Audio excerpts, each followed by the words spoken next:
Krishna. Mayapur Nitai Gour kitchen থেকে সবাইকে স্বাগতম। আপনারা কেমন আছেন? আশা করি ভগবানের কৃপায় সবাই ভালোই আছেন। আজকে একাদশী উপলক্ষে নতুন একটা রেসিপি আপনাদের সাথে শেয়ার করব।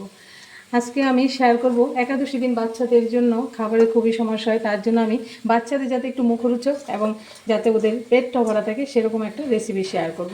এই যে তার জন্য দেখতেই পাচ্ছেন এখানে আমি নিয়েছি বাঁধাকপি কুচিয়ে নিয়েছি, আর এখানে ক্যাপসিকাম, এই দুটো টমেটো একদম একদম সরু সরু করে সুন্দর করে কুচিয়ে নিয়েছি, পরিষ্কার করে নিয়েছি, জলটা ঝরে গেছে। এখন আমি একটা মোগলাই পরোটার মতোই বানিয়ে দেব। আর এইখানে আছে বাকুইটটা যেহেতু আমি ভিজাইনি তার জন্য এই যে চালনি দিয়ে ভালো করে ঝেড়ে পুচে বেছে নিয়েছি। এখন এটাকে আমি একটু গুঁড়ো করে নেব বাকুইটটাকে। এখানে আমি একটু আলু লাল লাল করে ভেজে নিয়েছি। এই যে দেখুন আলুটা ভাজা হয়ে গেছে, এখন আমি আলুটাকে নামিয়ে দিচ্ছি।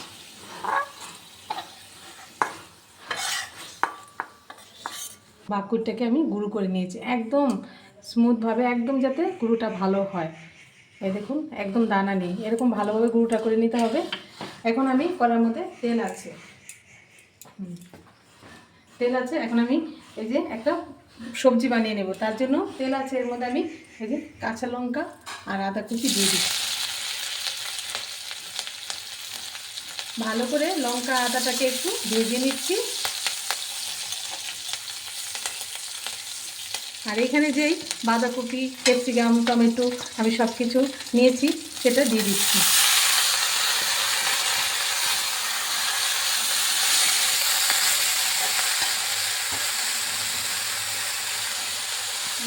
স্বাদ মতো সন্দক লবণ দিয়ে দিচ্ছি, যেহেতু আজকে একাদশী এর জন্য আমি সন্দক লবণ ব্যবহার করছি। ভালোভাবে মিশিয়ে একটু ঢাকা দিয়ে রাখছি। বাকুইট গুঁড়োটা আমি এর মধ্যে নিয়ে নিলাম, আর এখানে আমি স্বাদ মতো সন্দক লবণ দিয়ে দিলাম।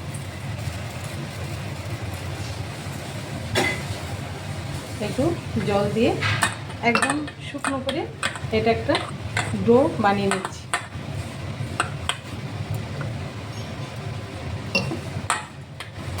এই দেখুন ঢাকা দিয়ে রেখেছিলাম, এই যে ভাজা ভাজা হয়ে গেছে, সিদ্ধ হয়ে গেছে। এখন এখানে আমি একটু মিষ্টি দিয়ে দিলাম, আমার কাছে যেহেতু চিনিটা শুদ্ধ ছিল না, আপনারা চিনিও দিতে পারবেন, দিলে কী হবে বাঁধাকপিটা সুন্দর মজে যাবে। এই যে এখন একটু ভাজা ভাজা করে নামিয়ে দিলে হয়ে যাবে। এই যে দেখুন এই যে এরকম একটা ডো করে নিয়েছি। এখন এ থেকে আমি লেচি কেটে নিচ্ছি, ছোটো বড়ো আপনারা ইচ্ছা মতো করে নিতে পারেন। এখানে আমার 4টে হবে, আমি এখানে 2টো বানিয়ে নিচ্ছি।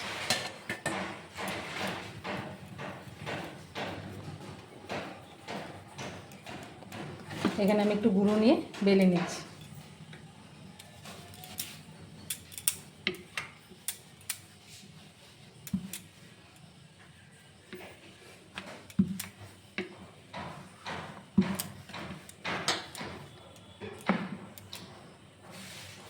এই দেখুন একটু এত পাতলাও না, যেহেতু এটা বাকুইটা আটা ভেঙে যাবে, তার জন্য আমি একটু মোটা মোটা করে নিয়েছি।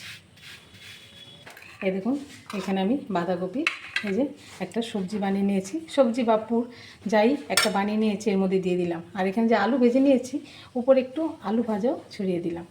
এখন এটা আমি একটু একটু মুড়িয়ে নিচ্ছি।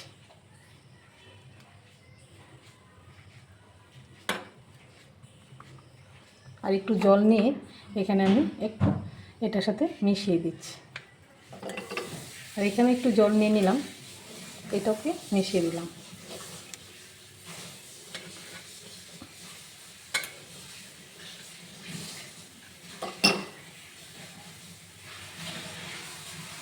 এখানে আমি একটা ফ্রাই প্যান বসিয়ে দিয়েছি, এখানে আমি একাদশী যেহেতু সানফ্লাওয়ার তেলও দিয়ে দিয়েছি।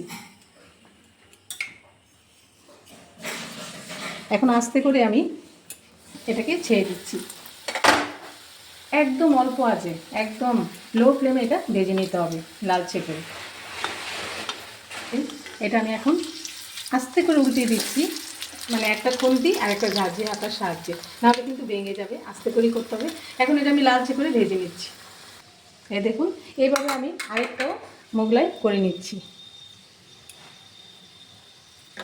দেখুন এটা হয়ে গেছে, আর এটা যেহেতু বাকুইট তো এরকম কালারটা এরকমই আসছে। এখন এটা ভালো করে আমি তেলটা ঝরিয়ে নামিয়ে দিচ্ছি। এরকমভাবে আমি আরেকটাও ভেজে নিচ্ছি। দেখুন এই যে দুটোই ভাজা হয়ে গেছে আর খুব সুন্দর মুচমুচে হয়েছে। দেখুন খুব সুন্দর মুচমুচে হয়েছে। এরকমভাবে আপনারা ঘরে থাকা এই বাকুই দিয়ে একাদশী দিন বাচ্চাদের ছোটো থেকে বড় সবাইকে বানিয়ে দিতে পারেন, আর স্কুলের টিফিনও দিতে খুব ভালো হবে। দেখুন কত সুন্দর হয়েছে, সবজিটাও যাচ্ছে আর একটা মানে ভারী একটা খাবার যাচ্ছে। এরকমভাবে ভগবানকে ভোগ লাগিয়ে আপনারা প্রসাদ পাবেন। আর একাদশী দিন অবশ্যই আপনারা এর একাদশী ব্রত পালন করবেন। আর সবাই ভালো থাকবেন, সুস্থ থাকবেন। আবার দেখা হচ্ছে পরের ভিডিওতে। হরে কৃষ্ণ। আর আপনারা আমার গৌরনীতাকে দর্শন করুন, গৌরনীতার কৃপা লাভ করেন। হরে কৃষ্ণ।